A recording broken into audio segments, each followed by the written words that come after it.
जो 24 घंटे में सबसे कीमती समय है वो टीचर्स की गोद में व्यतीत होता है।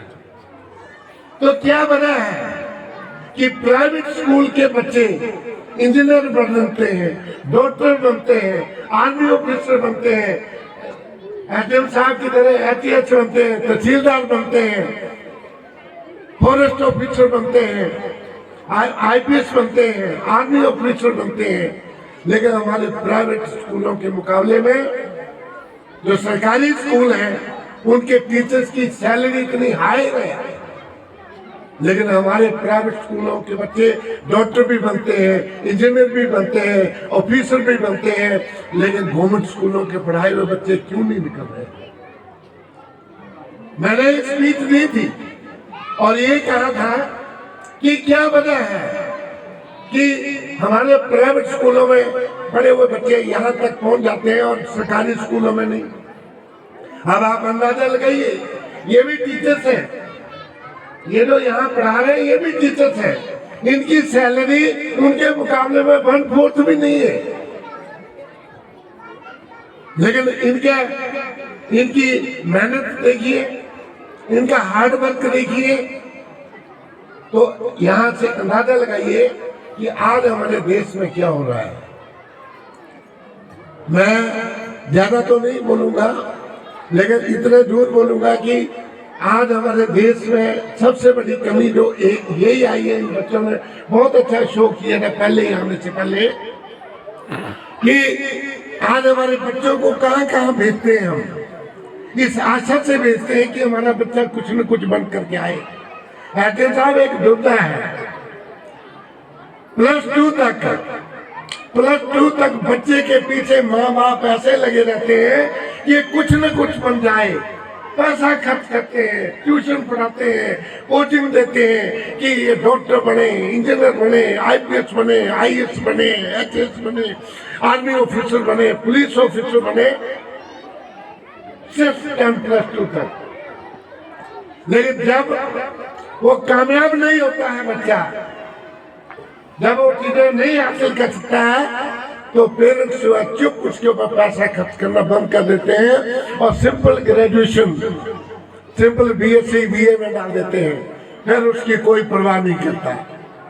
मैं उसका उदाहरण हूँ, मैं भी बीएड कॉलेज चला रहा हूँ, जेबीटी भी चला रहा हूँ, लेकिन देखने में आता है कि जब बीएड करने वाले बच्चे हम एनुअल फंक्शन करते हैं एसडीएम साहब, तो 5% पेरेंट्स हाजिर नहीं होते, 5%। बना कोई परवाह नहीं उनको, बीएड है, सिंपल है, करें जो मर्जी करें, सिंपल बीएड करें। और कई माँ बाप तो ऐसे हैं, वो कहते हैं पैसा ले लो, हमारे बच्चे नहीं जाएंगे आपके पास, इम्तिहान देने आएंगे। हमने बोर्ड लगाया हुआ है कि हम उसी को देंगे जो 365 दिन 240 दिन पीरियड लगाएगा, हम उसको देंगे।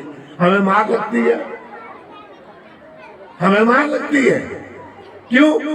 कि आज लोग बैठे बैठे डिग्री लेना चाहते हैं। तो आप अंदाजा लगाइए, जो टीचर ट्रेनिंग ऐसे लोग करेंगे वो आपके बच्चों को क्या पढ़ाएंगे। ये अंतर है इस एजुकेशन का और उस एजुकेशन का।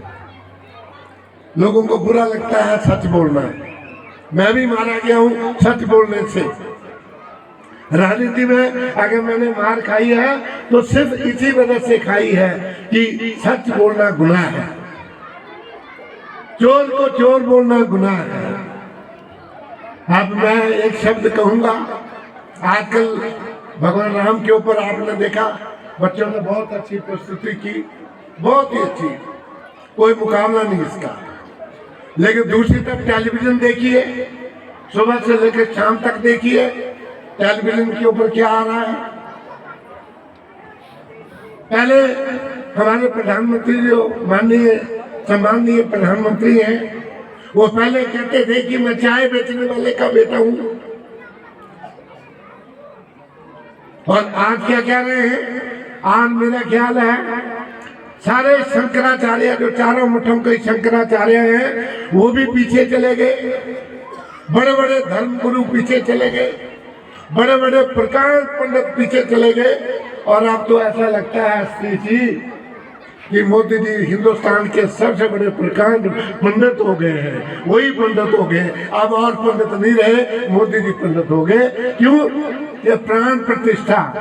आप सभी देवियां यहाँ बैठी हैं, कल्पना करिए, सोचिए कि जब भगवान रामचंद्र 14 वर्ष का वनवास काट करके जब वो वापस अयोध्या पहुंचे थे, और उसके बाद जब अयोध्या में वो बसने लगे, तो एक धोबी ने जो है सीता माता के ऊपर कलंकित एक शब्द कह दिया, और उसको सुन करके भगवान राम ने सीता को जंगल में भेज दिया था। उसके उपरांत भगवान सीता रामचंद्र जी ने उनको सीता देवी को जंगल में भेज दिया, लेकिन अश्वमेध यज्ञ हुआ। अश्वमेध यज्ञ जब हुआ तो उस यज्ञ के बीच में जो विश्वामित्र जो सबसे बड़े उनके गुरु थे, उन्होंने कहा कि राम, आप विवाहित हैं और आपकी धर्मपत्नी सीता है, वो जीवित है, जैसे भी है कैसे भी है, जंगल में है, लेकिन वो जीवित है। जब आप इस यज्ञ में तभी आहुति डाल सकते हैं जब आपकी सीता जो है वो साथ में आपके बाएं बैठी हो। तो उसका कोई हल नहीं था, और राम भगवान ऐसा कर नहीं सकते थे। तो एक शास्त्रों में कहा गया कि सीता की जो है वो सोने की मूर्ति बना करके उसके साथ बैठा जाए, तब जाकर के आपका यज्ञ संपूर्ण होगा। तो हमारे प्रधानमंत्री जी की धर्मपत्नी जीवित है, लेकिन उनको नहीं यज्ञ में बुलाया जा रहा है। कहाँ है हमारा सनातन धर्म? कहाँ खड़े? कैसे लोगों की बात हम मान रहे हैं? 4 मठ हैं हमारे, 4 शंकराचार्य हैं हमारे, आदि शंकराचार्य है, उनको बुलावा नहीं, वो जाने के लिए तैयार नहीं, और प्राण प्रतिष्ठा हो रही है केवल एक काम के लिए, जो अभी युद्ध होने जा रहा है मई महीने में, उसके लिए। तो सच्चाई आप देखिए, कहाँ देखो, आप बोलने की बात है, कहाँ जय श्री राम, जय सिया राम, जय सीताराम, कितना सुंदर शब्द है, जय सीताराम, जय सिया राम। और कहा जय श्री राम, गला भी फट जाता है बोलते बोलते जय सीताराम। कितना सुंदर शब्द है, जय सिया राम। सीता के बिना राम नहीं, राधा के बिना कृष्ण नहीं, और पार्वती के बिना भोले शंकर नहीं। संसार कहाँ जा रहा है? देवियों, टेलीविजन को बंद कर दो मई महीने तक। मेरी आज से प्रार्थना है कि 1 महीने के लिए टेलीविजन देखना बंद कर दो, नहीं तो आपके बच्चे जो अभी ये सिखाए जा रहे हैं, ये भी कल को यही कहेंगे कि हमारे पंडित नहीं है, मोदी जी पंडित है, ये कहेंगे अभी 1 साल के बाद, अगर आपने ऐसा नहीं किया। बहुत बुरी हालत है इस वक्त हमारे देश की।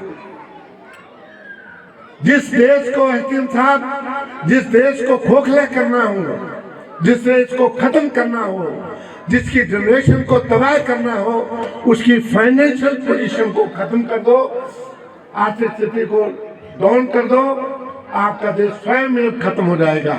आप देश, हमारे बच्चे जो आपके पढ़ रहे हैं, उनको नौकरियां कहाँ हैं? कहाँ गए बैंकों की नौकरियां? कहाँ गई रेलवे की नौकरियां? कहाँ गई हमारी BSNL की नौकरियां? यहाँ फौजी परिवार से बहुत सारे लोग बैठे हैं, और फौजी भी बैठे हैं बहुत।